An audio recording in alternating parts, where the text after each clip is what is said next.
I'm gonna get a hernia real quick.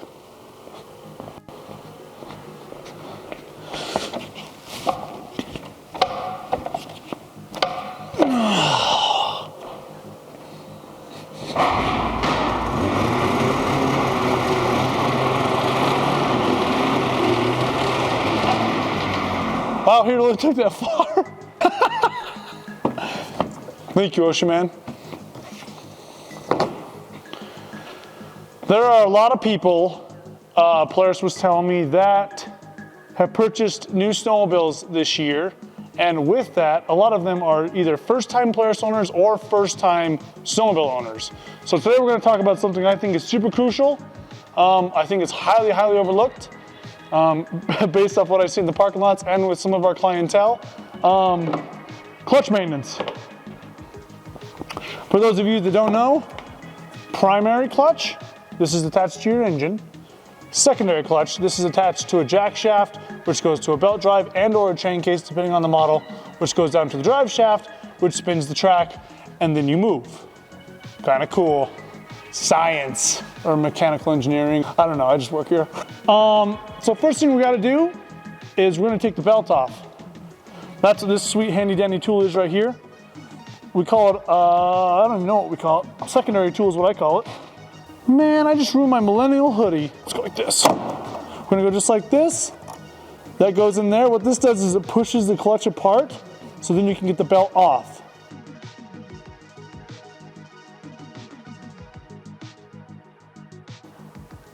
Belt. Okay, cool.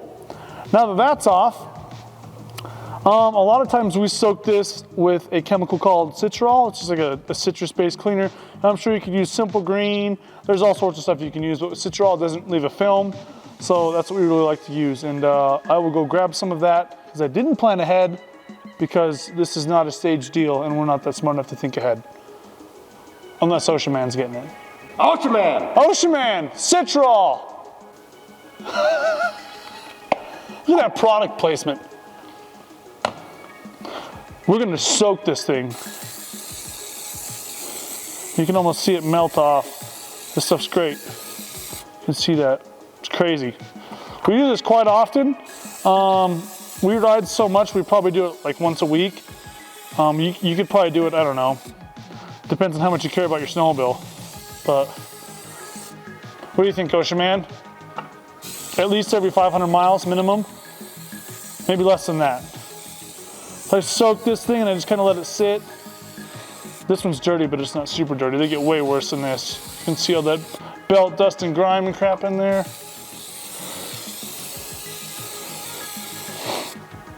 We're just gonna let that sit for a little bit. And then, after it sits for a little bit, you pressure wash it, use a hose, whatever. Your kid's super soaker, whatever you want. Something water to get it on there and get all that junk out. Yeah. And then we'll show you what we do next. Okay guys, while that is soaking for a little bit, we are going to wash this handy dandy thing called a belt. People are like, you wash your belts? And Spud was just teasing me because I used to not wash my belts until about 3 years ago. And he's actually the one that showed me this, but this is a lifesaver, literally. You wanna kick your buddy's ass? Wash your belts.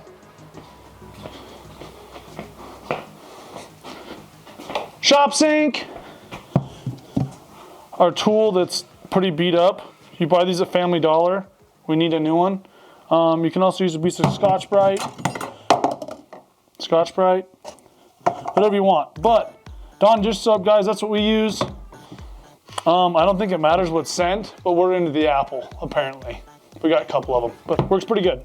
I'm gonna go just like this.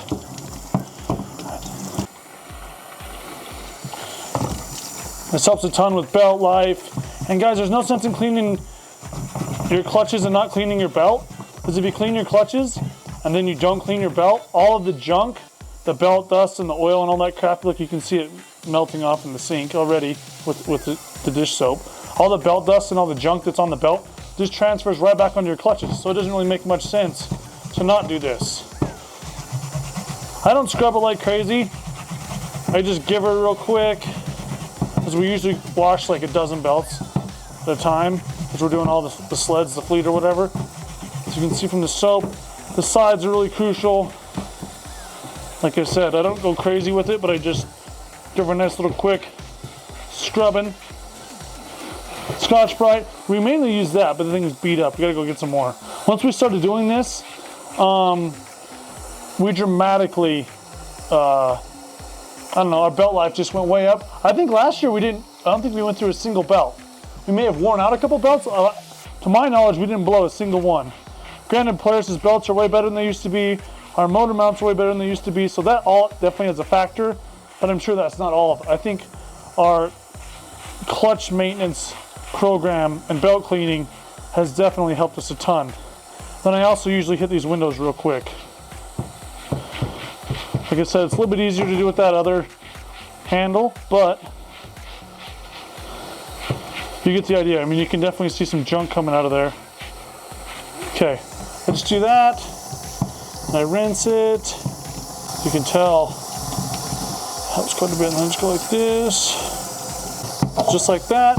And then I just go throw it right back on the handlebars and let it dry. Cool.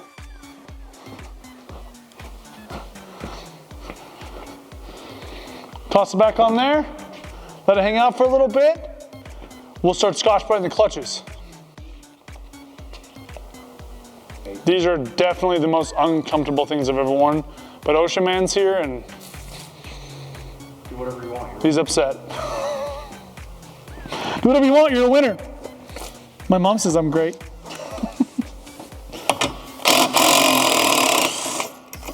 Okay guys, let me show you something. We got the waterworks in today. This has multiple spacers on it and washers. You don't want to lose this bad boy. So a lot of times, I'll set it right here. Take this off. I'll show you something else. Thank you, Ocean Man. There's spacers on the back as well. These are meant to free float just a little bit, but take these bad boys off. Most of the time I put them right back on, and then you put this back in, and then you won't lose either one of them, and they can't come off. Just like that. You can soak this with citral a little bit. This one isn't that bad. There's so much grime that builds up right here normally. This one's pretty clean, but we give it a little love anyways because we're already here. You can see that stuff melt right off. This stuff's great, guys. If you can get your hands on the citral stuff, it's awesome. Anything works, but that's what we use. We're gonna use the hose today because it's cold outside, but sometimes we use the pressure washer as well.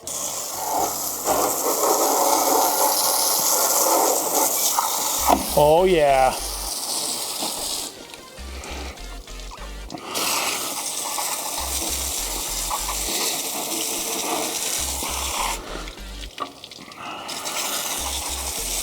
Get all that junk out of there.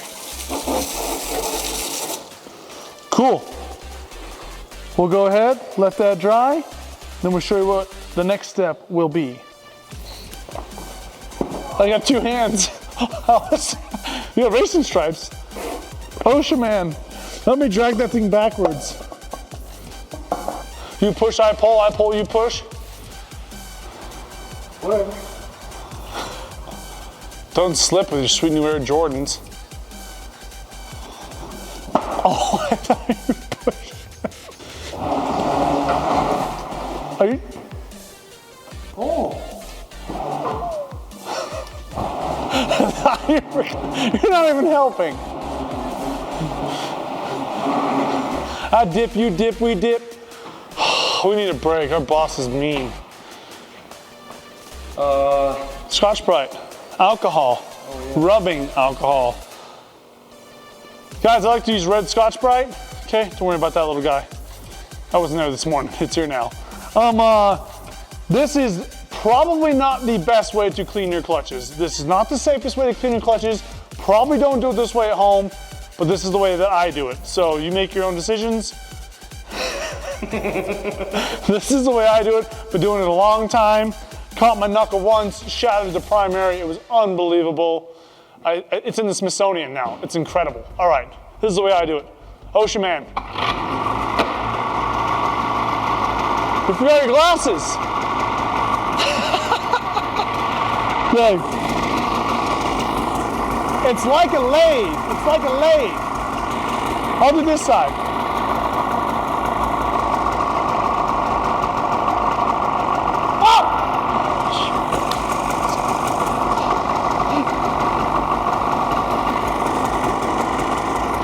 Can you see the other side? This is the coolest part.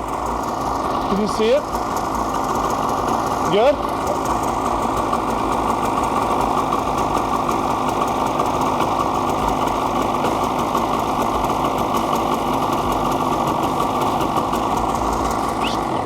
Just like that. Way better. Now, we've loosened up all the big stuff with this. Rubbing alcohol, not like the kind in your granddad's cabinet. You don't drink this. It's pretty cheap. You can find it at pretty much, I mean, anywhere, man. Any grocery store, any pharmacy, maybe your granddad's cabinet. I don't know what he's into, but this stuff's great. We use it all the time. We loosen up a lot of the crap on the clutch, a lot of the big stuff. We use this to get the rest of the crap out. Metal's pretty porous, so it absorbs oil and dust and things like that. Oh, you should have grabbed me a white one, then they can really see the dust, but this will be fine. It's fine, it's fine. But, oh yeah, be generous with it. I just rub it on there a little bit. Just go like that. You can't really see it because it's black cloth. But we just clean these up just a little bit and try and wipe the excess crap off of there. Like I said, pretty much no one does this, but we do it and it helps us a ton.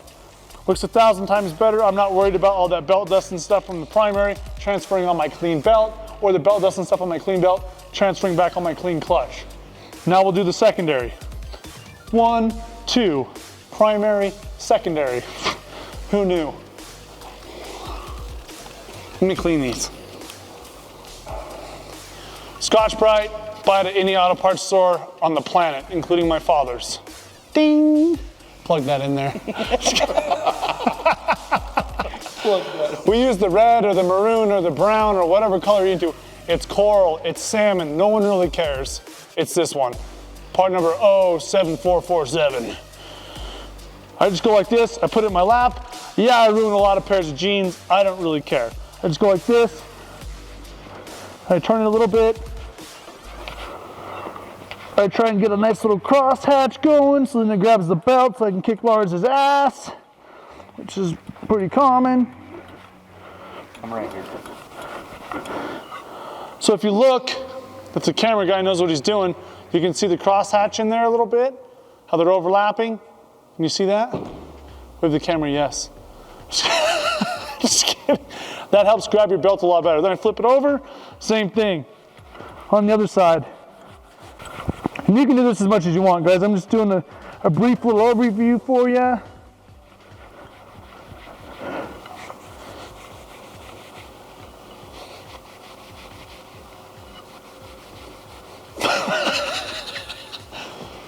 Rubbing alcohol. We talked about this. Do you remember? Always put the guarantee on the box. All right. This. These are shirts, because we're snowmobilers, we're all broke, not that big a deal. Rubbing alcohol, clean these bad boys up. Woohoo, buddy! Shiny. It's like the 80s. Oh, look at that, you can see all the junk come off there. Big difference. I might need more. I'll flip it around. Secondary is pretty dirty. You could probably also use Everclear. We don't have any of that, but same thing here. Oh, now you grab one that they can actually see the dirt. Makes sense. You can see it right there. Just the junk. Here, we'll try this one. Man, they're gonna have to ruin half their wardrobe just to clean their clutches.